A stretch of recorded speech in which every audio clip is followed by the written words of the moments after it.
Well, the Cyhawk game takes place tomorrow between Iowa and Iowa State, but on top of all that excitement, there are some challenges ahead for both athletic departments. And so as I found out, the next 4 years will be crucial in determining each school's future, especially Iowa State's.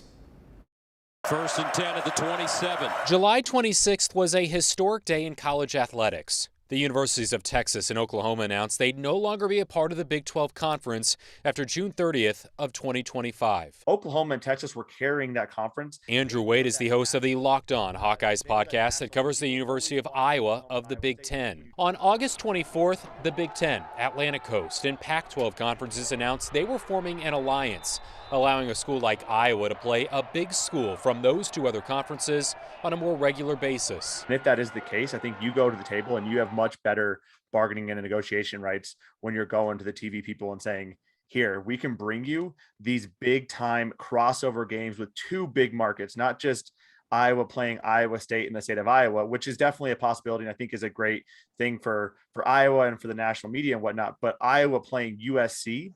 Those are two big markets that a TV deal is going to be like, this is a great opportunity. We're really going to be hitting several different segments of the market. The problem with this alliance is the Big 12 Conference, including Iowa State, isn't a part of it. So their television revenue and ultimately their school's television revenue could be even smaller in the future. Last week, Commissioner Bob Bowlesby stated, quote, "The 8 ADs remain committed to furthering the Big 12 as one of the nation's premier athletic conferences." That includes Iowa State Athletic Director Jamie Pollard. I think you have to do what's best for you in the moment. And I think what's best for Iowa State, Oklahoma State, and those teams is to say, we're going to band together and try to bring in other schools to keep that conference together.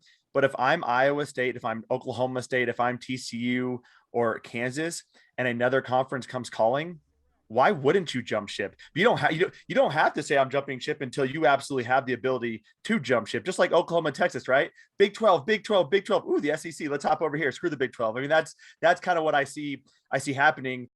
So Andrew alluded to it there. The question now is who the Big 12 will add to make the conference still valuable. Well, last week, Commissioner Bob Bowlesby also said, quote, "The 8 athletic directors look forward to working with our presidents and chancellors to strengthen the league. Future exploration by the group will continue to center on options that best position the long-term strength of the conference." What does that all mean? Well, there are 4 extra teams that the Big 12 is about to add: UCF, Cincinnati, Houston, and BYU. BYU is the only independent out of those 4. The problem, though, is those 4 teams are not as valuable as Texas and Oklahoma. That's something I never think about. Valuable of the conference. Maybe just because I'm naive, because I went to a Division III school and we didn't really have to worry about those kinds of things. But it's interesting. Like, you think you're just watching a football game, but there's so much dollars and cents behind that. The only 2 sports that make revenue are football and men's basketball. All the other sports lose money. So those 2 offset that. They fund all the rest of the sports at a school usually, which is why this is so important. And something I never even realized. Yeah. It's all about money. Amazing, yeah. All right, still